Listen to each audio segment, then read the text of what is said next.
I had went to the bank and I was on my way home. Susie was my car that I was in. I named that car. I love that car. It was a good day. I was planning on having a good day, so I was really happy. And all of a sudden, I see a car coming towards me head on. The accident happened on August the 3rd of 22, and my birthday was August the 2nd.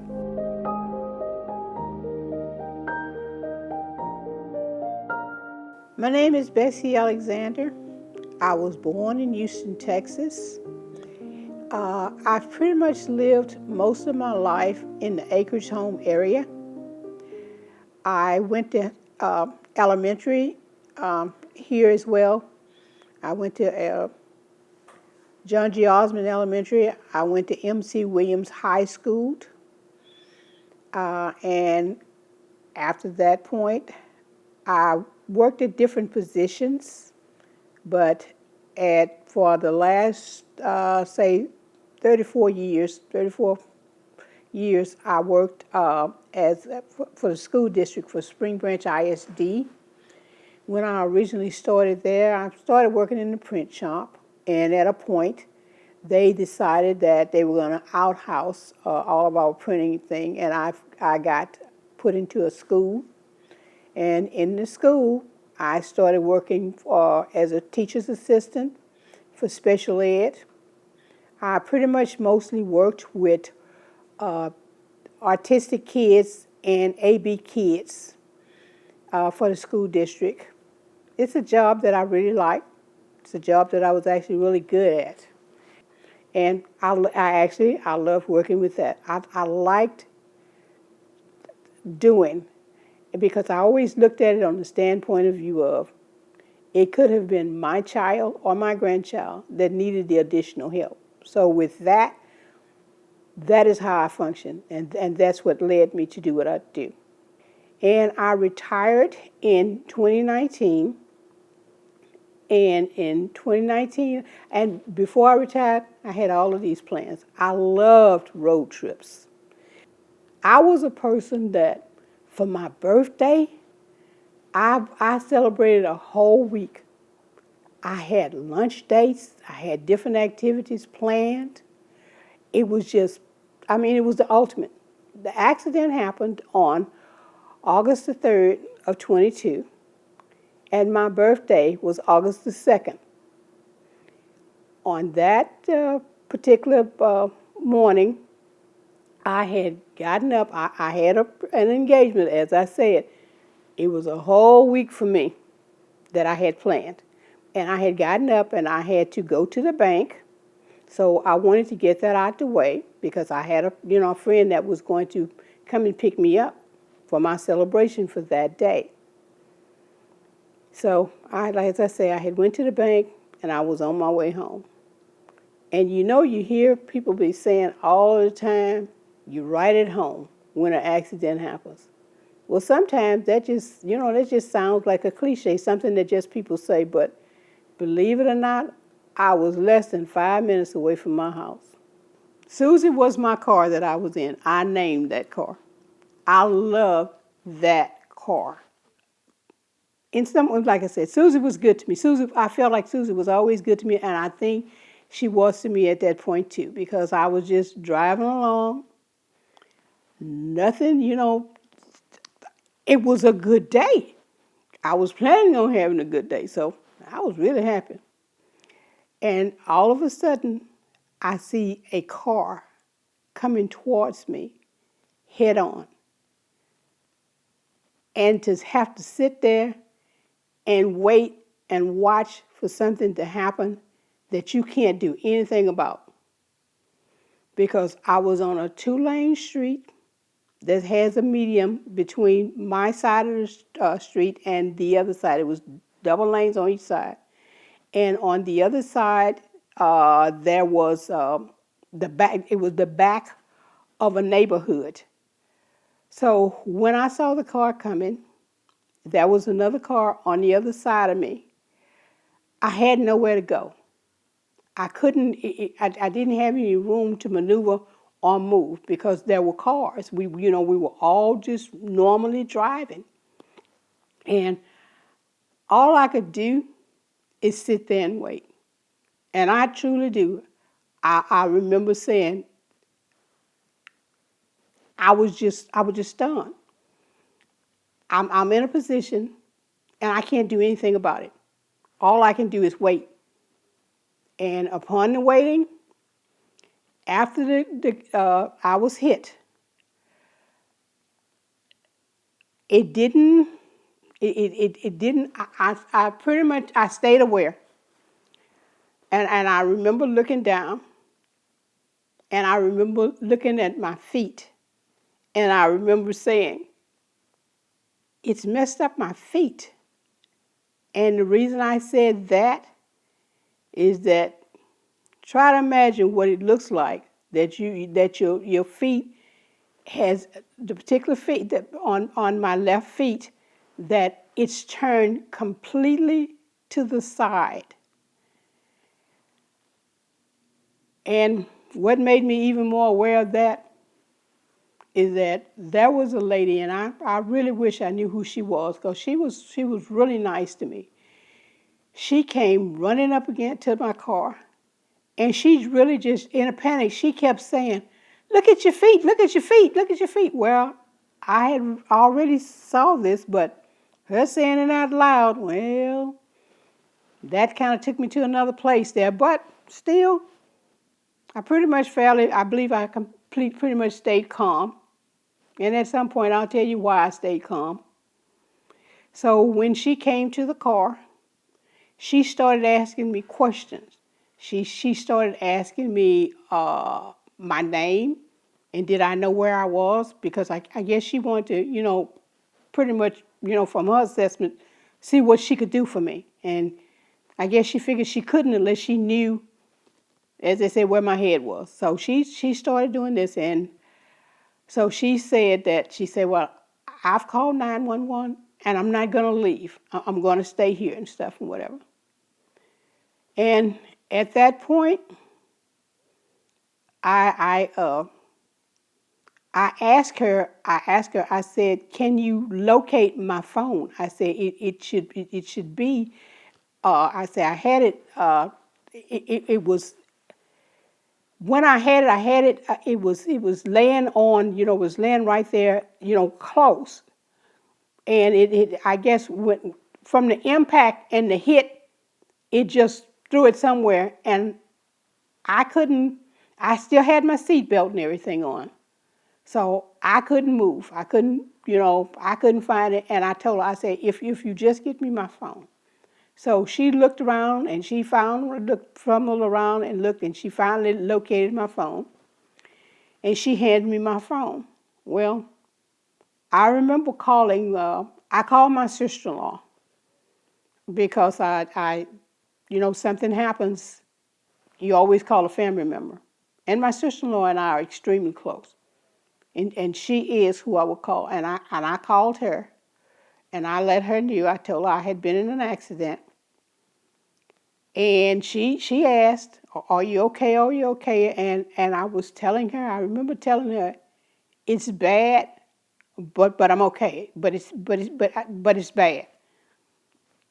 So after that, the lady that had came to kind of try to help me out, she was still there, just steady holding a normal conversation.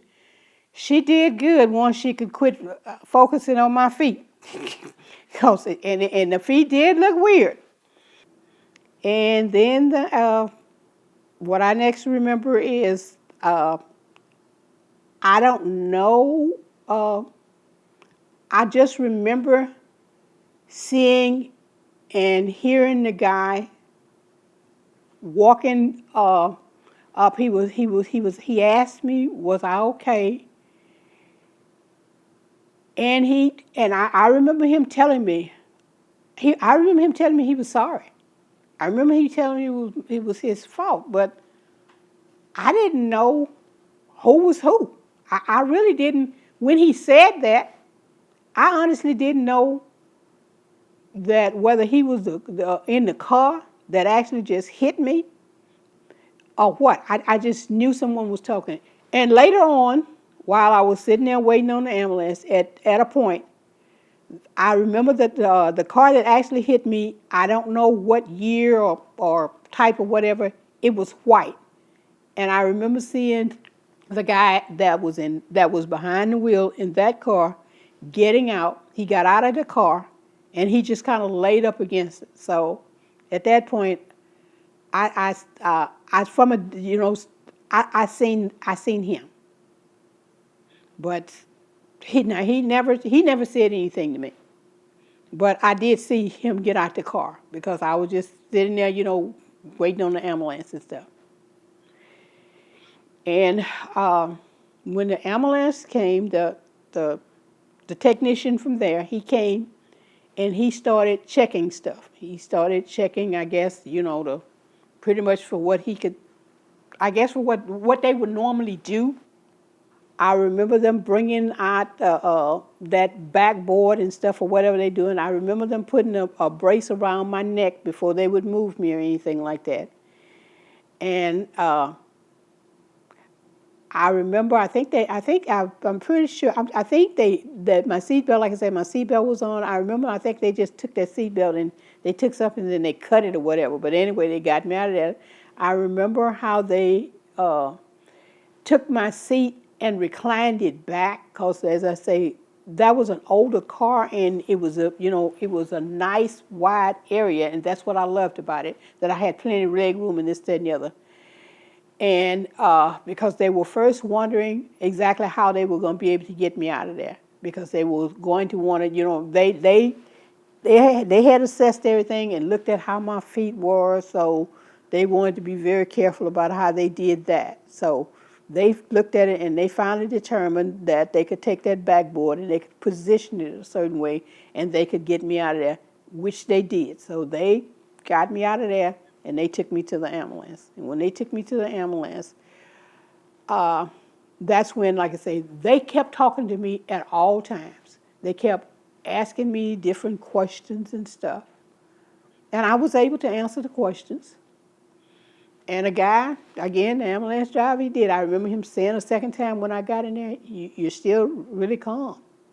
You're still able to answer my questions. And I had my phone. And it was, like I say, it was such a weird thing. And I have friends that remind me of that now because, as I told you, I had a lunch date. Believe it or not, with all of that going on, I called my friend to tell me that the lunch date was off. And her response was, well, why is it off? I said, because I've been in an accident. I'm in the ambulance. And she's saying, are you all right? I said, well, yeah, I guess. I'm talking to you. I say, but we're not going to be able to go to lunch today. My stay in the hospital, the one thing that sticks out is they gave me, it was a pain med. I think it was called Narcos or so, or whatever. But anyway, and they finally had to take me off of that because I was having hallucinations. I hadn't convinced myself that I was dying, that all my organisms were shut down. And my poor sister, I really felt bad with her because, like I said, she's the one that's always been there. And I remember her telling me, you're not dying. And I remember sitting up telling her, well, I'm okay. I'm in my 70s, and I feel like I've lived a pretty good life. A lot of people don't get a chance to live the life that I had. I have to admit, I'm never going to forget the idea that for some reason, I thought I was dying. And it's just, that's a weird thing to set up and thinking that you're dying. And I'm trying to calm it, and I'm telling her, I don't want you to worry about it. I'm okay. I accept the idea. Everybody dies. I'm just saying. So that's one of the things I remember about when I was in the hospital.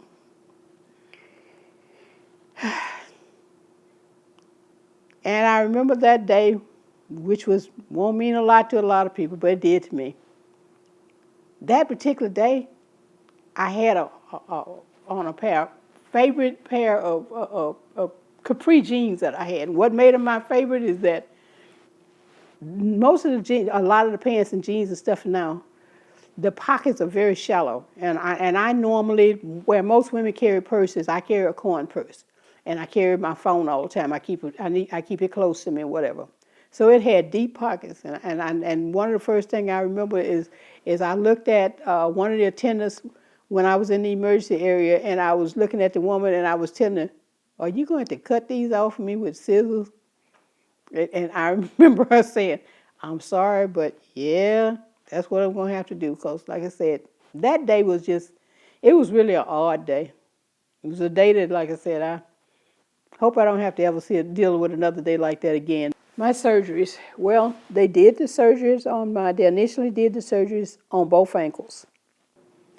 But my feet were bad enough that, like I said, the left foot, as I told you, was turned to the side. They had to put a rod in that when they did the surgery. The right foot, they had to put pins in that. And I went through, so far as the time period in trying to give it, the healing process of that, because they were going to have to heal to a certain point before they were going to be able to get me up on my feet. Because that's the plan. The plan is to get me back to where I was. I may not be better, but get me back to close to where I was. And so we waited, and I had to wait so long before them to heal enough for me to be able to get up on my feet. Well, lo and behold, once I got up on my feet, I was still having a rough time. Things were still not working out right. And I kept telling the doctors where I was, that something else had to have been going wrong, because I told him when you did help me, assist me to get up on my feet, my knee was giving me such an issue. And they were thinking that I had been thoroughly checked out at the hospital, so everything was taken care of. So, I was steady telling them, okay, well, why is my knee bothering me so much? My knee shouldn't be bothering me this much. I know, because now my my my my right knee was the one that was really bothering me more so, but so was my left, because from the impact of it, apparently my knees and stuff, when I was in the seatbelt, true enough, but when I went forward and the way the car was hit, that I had to have come in contact with the dash. Reason being, my knee on my left side, my knee was, it was dark. God, it was so dark. I really thought something was going wrong in it. It was super dark, and it's finally halfway kind of lighting up somewhere. It looked kind of normal, but it was real bad for a while. But back to the idea with the right knee, I was complaining. So finally, the doctor that I had at the facility I was at the time, he seemed to have been, he was a nice person. He was reasonable. So I just told him point blank. I said, I tell you what, I keep telling you that my knee is bothering me. So if you prove me wrong, I'll stop telling you that. But I need for you to at least prove me wrong. Take my word for it. I know what I feel when I get up, when they try to get me to stand up and stuff and whatever. So that doctor, he went ahead and he sent it up that they sent me to go ahead and have an MRI and stuff and done or whatever. And they noticed that, and this was 2 weeks later after the ankles, that they found out that right knee was fractured and that I was going to have surgery on that. So then I went back as an outpatient and had that done, because when they had the MRI done, the next day they had to take me to the doctor's office that did the initial surgery on my ankles. And he looked at the x-rays and he told me, oh yeah, you have fractured that, so you need to have surgery on that tomorrow. So he set it up and I had surgery on it the very next day. So again, here we go back to the healing process again. That meant that therapy was going to have to be completely stopped, because the knee was going to need to heal. And that took some time. So in the process, I lost ground, baby, so far as, getting, recuperating, being able to get up on my feet. because what the knee, because of, from, like I said, like anything else, well, like I said, the knee was going to be swollen. The ankle's still not completely healed. They had, they were fairly doing something. And when I had this accident, as I said, I went to a trauma hospital because that was a debate too. I was trying to get the ambulance drivers to take me to a hospital. The hospital they wanted to take me to, I really didn't want to go. And I didn't want to go there because that was actually the last hospital my husband was in when he passed away. So, no, I didn't want to go there. So we had to debate the fact, but it was a debate that I couldn't win because they told me that I had to go to the nearest trauma center.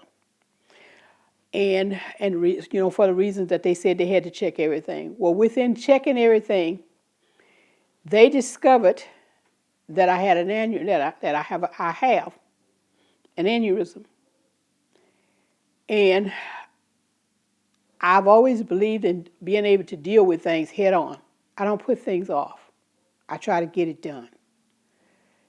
Well, the surgeon that I saw for that, her words to me was, "Come back to me when you are at least up on a walker." She said, "But now, unless it becomes a straight up emergency, I'm not going to do it." But she started telling me different things to kind of pay attention to and to watch. And she just said that, if anything that happens, then, get an ambulance and come straight on in. And then we'd have to deal with that. But like now, I'm not up on my feet. I'm not on a walker. She can't do that. And I wonder about that aneurysm. Because I had a family member, he had an aneurysm. It was a brother. And he died from that, so that's not a good memory for me.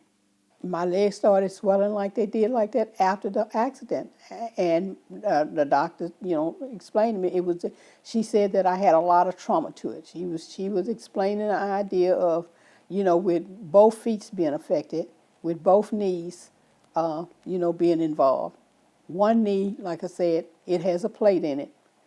The other knee, it was hit as hard as the other one, but it didn't fracture it. However, it did affect it because that knee, it was bruised so bad that I was afraid that it was something wrong with it too. So, as I said, when I went in and had them to check my knee, because both my knees I was in pain with. So they actually checked both knees, and as I say, they determined that the right one had a fracture and it had to have a plate put in it.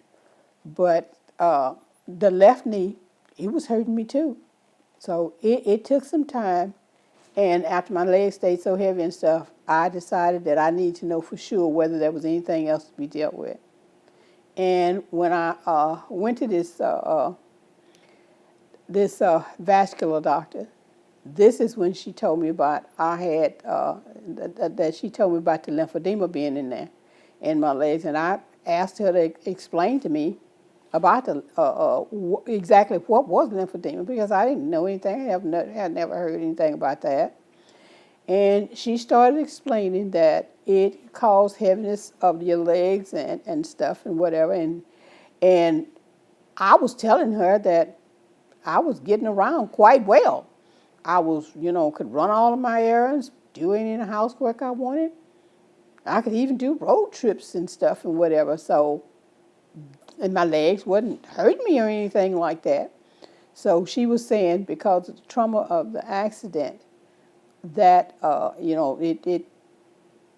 this is why I guess that happened. Because like I said, I started with swelling. I kept waiting on the swelling to go down, and if the swelling wasn't going down, I was trying to find out why, and when I could expect it to go down and stuff and whatever. And this is when I found that she told me about me and lymphedema and stuff and whatever. Yeah, to treat the lymphedema, I was doing leg wraps 3 times a week, and but my legs were in between the times. They'd wrap it, and it would stay wrapped until I would go back, because I was going on like a Monday, Wednesday, and Friday. So they'd wrap it on a Monday. Then I'd wouldn't go Tuesday. I'd have to go back Wednesday. They would wrap, and then I'd have to go back Friday and in between Thursday. So my legs was wrapped at all one time, and that's when and to with the leg wrapping and stuff like that, I couldn't do the therapy. So it's kind of like an either or situation. And they wrap me from my groin all the way down to my feet. They start from the toe area, and they put the thing in between there, and it's wrapped all the way up to my groin. So with that being on there, you can't bend them, and if you cannot bend, you cannot stand, because you know yourself. If you position yourself, if you sitting forward, and you have to get up out of a chair or even off of a bed, which is what I'm on. I'm on a bed. You can't bend your knees. If you can't bend your knees, then you can't get up. And so I had to stop the wrapping and start doing the therapy itself, because also the doctor that I seen, the vascular doctor, she was saying by the idea about by me not being able to move around like you would normally move around, that makes the fluid pretty much stay in place, which is why we can't, the conclusion came to it would be, even though hopefully it could get the lymphedema to kind of go down in my legs and stuff like that, being able to get up and move around would help me more. So this is why I've been focused a lot now on doing therapy. I ended up going to 2 different rehab places. I went to one that was of a higher level, basically, but however, when you at that particular level there, you only have a certain amount of time there to and get to a certain point that they're going to release you, because I was only supposed to be able to be there for 14 days, but they extended it to 17 days. So then I had I had a step down so far as the rehabs and done, because the first rehab was it was a rehab, it was a hospital, more of a hospital. The other one was more of a semi nursing home rehab, whatever. Pretty much that's how that one was. Now, when I went to the second rehab, that was when, again, life changed. As I said, I was stepping down. There,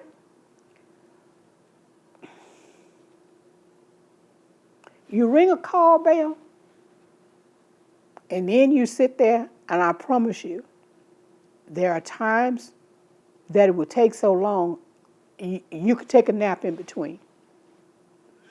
It's just that,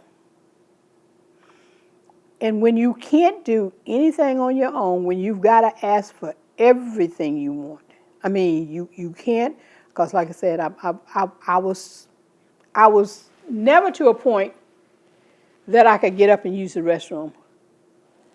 This all started, the whole situation period, started on August the 3rd, and look where we are now. August the 3rd, I'm on what? I'm a week away from it being August the 3rd again, and I'm still at a point that I'm still working on it, and I'm still trying. It would be more beneficial for me to be able to get up and move around. And that's why, like I said, I've had to choose to do the therapy, because it's like, as I say, it's an either-or situation. But even with that, I still have to try to, hopefully pay attention so far as the lymphedema is concerned, which is to, watch my eating and stuff and whatever, and try to be more physical, try to do more, try to, hang my legs down more, try to even in a sitting position, lifting my legs up and down and stuff and whatever. That's supposed to help them, more so far as the lymphedema and stuff is concerned. The plan is, once I get back up on my feet, I can start the wraps again. The wraps are one of the most effective things. However, the wraps will not allow me to be able to do the therapy to try to get up on my feet. Right now, I have no mobility. none at all. I can't, I can't do anything that I would normally do. For instance, getting up and, I was totally independent. Now I'm not. I don't have any of that independence. I Everything is done for me. Uh, I All of my food is prepared. All of my errands are run. My grocery or whatever is brought into me. Just normal everyday life things. All of the fun things that I would do. Go on trips and stuff and whatever. Because that was one of the things I wanted to do after I retired, which was doing traveling and stuff and going. And the time before this accident, actually, right before this accident happened, I was real busy during that time. And all of a sudden now, somebody is doing all of those kind of things for me and more. And as I say, what I mean about more, I can't, I with this being done, I can't do just simple things. I mean, things like, all of the things that I was used to doing. As I said, I have to have somebody to do pretty much of everything for me.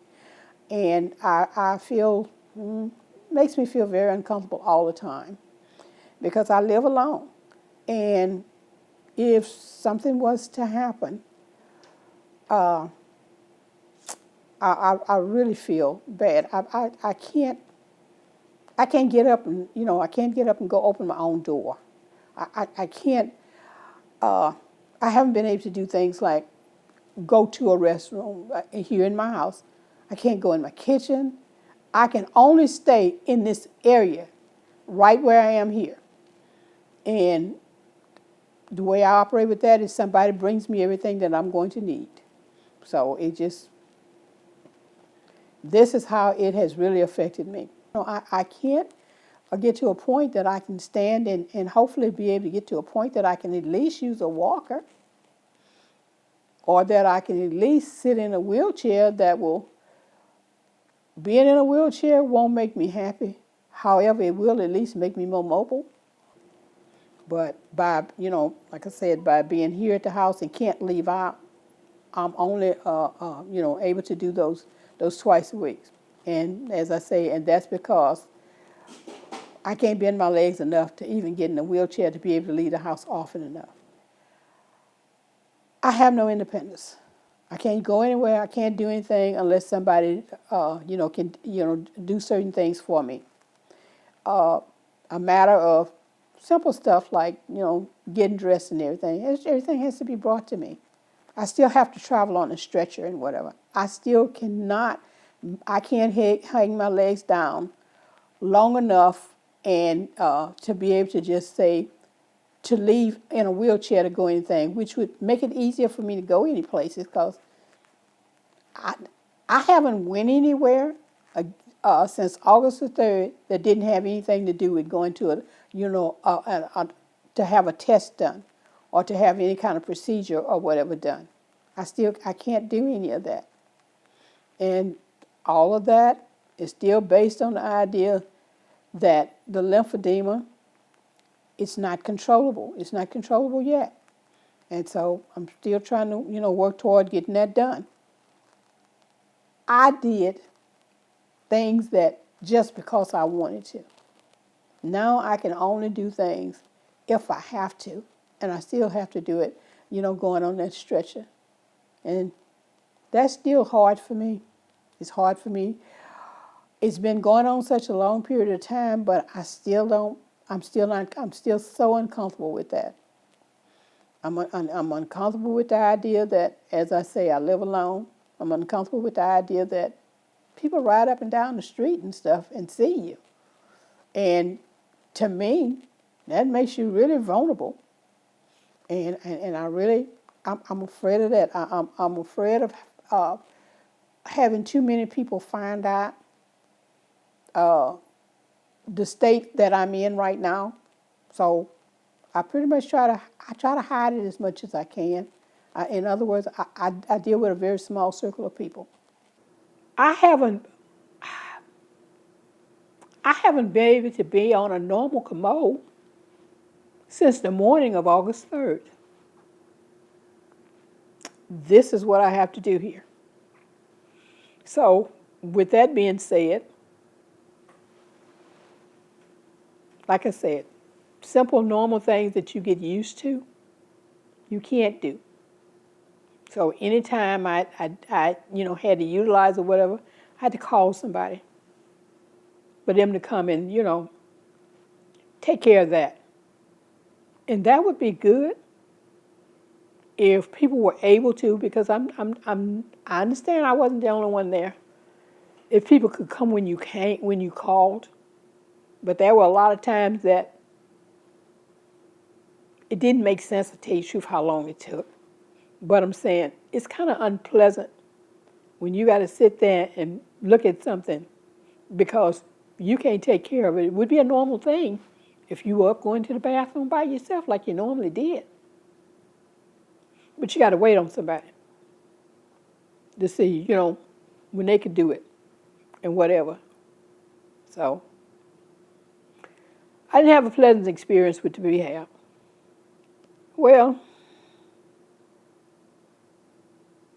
sometimes I'd get kind of rather frustrated. There were times, more times than others, that I got frustrated a lot. And yeah, sometimes, I get depressed, and I just love the idea that they want to offer you a pill for anything and everything. A pill doesn't take care of everything to me, because unless you plan on taking that pill every day, it doesn't go away. It's real, and it happens. So, no. So yeah, sometimes, and I try to hide it. I hid a lot of things when I could from my sister-in-law, but unfortunately, I'm not that good. A lot of times she's figured out because she and I have been knowing each other since we were young children. We went to church together, so we were very young. We were elementary ages and stuff. So my sister-in-law and I have been knowing each other for that many years, and I guess, like I said, the silver lining, I can say, and I still believe in you having a silver lining. And the silver lining is that I have my sister-in-law. I have my sister-in-law because she's been there. She's always been there for me. And she's even here, even more so. And I feel guilty about that because she did just like I did. She worked for years. And these were supposed to be what I tell everybody that was your golden years. I told everybody about your golden years. And I told them that your golden years are when you finish raising your children, they get all out of college and they get all out of school, and you now have a life. Because when you have young children, you don't have a life. You only have one after you've raised them. And I did, like I said, we both had worked all the years, and we had we used to talk about sometime that we're gonna disappear, and a lot of time people ain't gonna know we're not gonna even be in the city limits. But I'm just saying, so my golden years were ruined, and I'm hoping to try to get them back because this is not what I planned on doing. Trying to get up and walk, and I still haven't been able to accomplish that. And I'm a determined person. I've always used the term that I may lose some battles, but I intend to win the war. For me, the war is being able to get back up on my feet. The battles is all of the things that I've had to go through to try to get there. So I'm still hopeful. Hasn't happened yet. Taken longer than what I thought.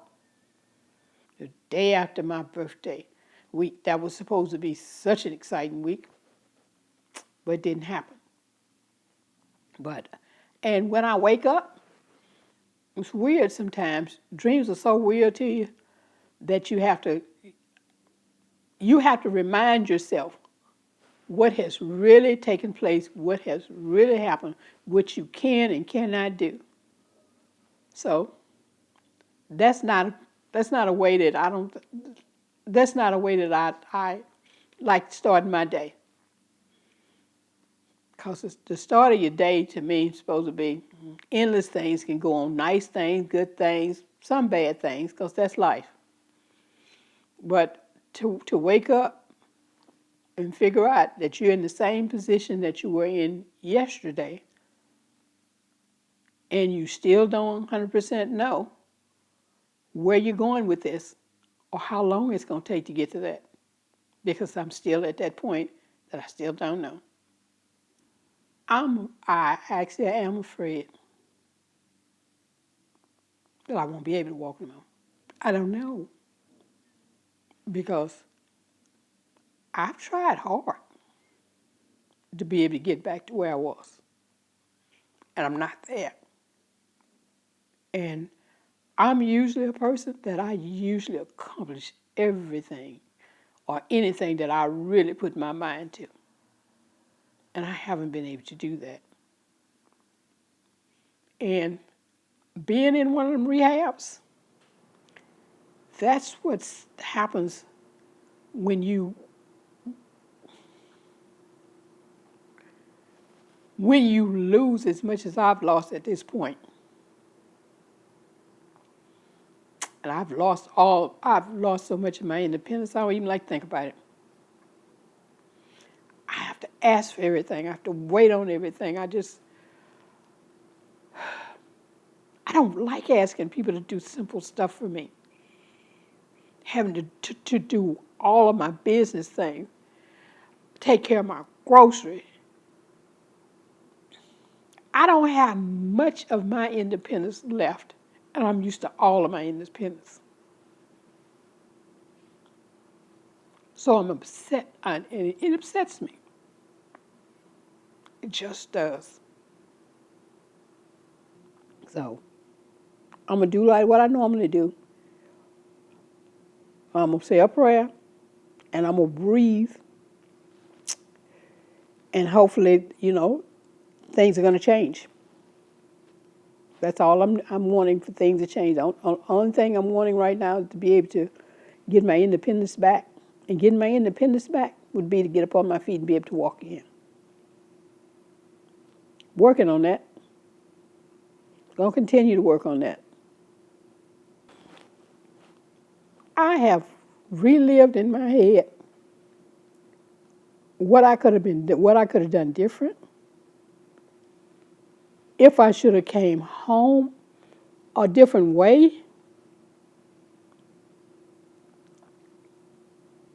I've just and I can't. This is what I'm saying. I can't think of anything that I did wrong. And that makes it harder than anything. If I could, I think for me, this would be a little easier for me if I could think of a mistake that I made. But I didn't make no mistake.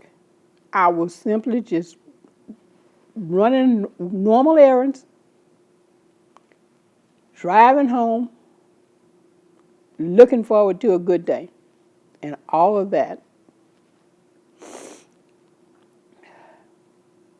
So, but like I said, not giving up yet.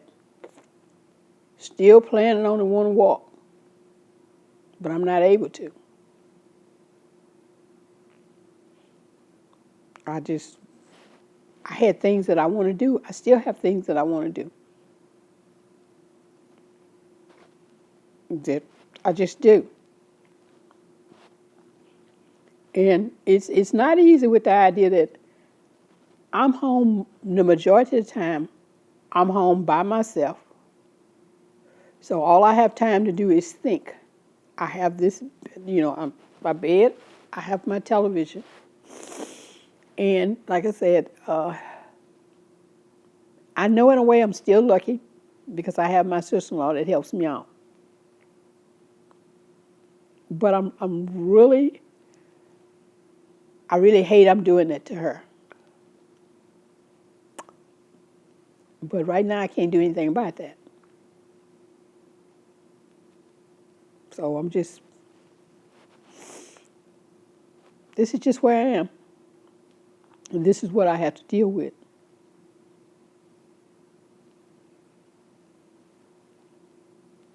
And that's pretty much all I got to say about that.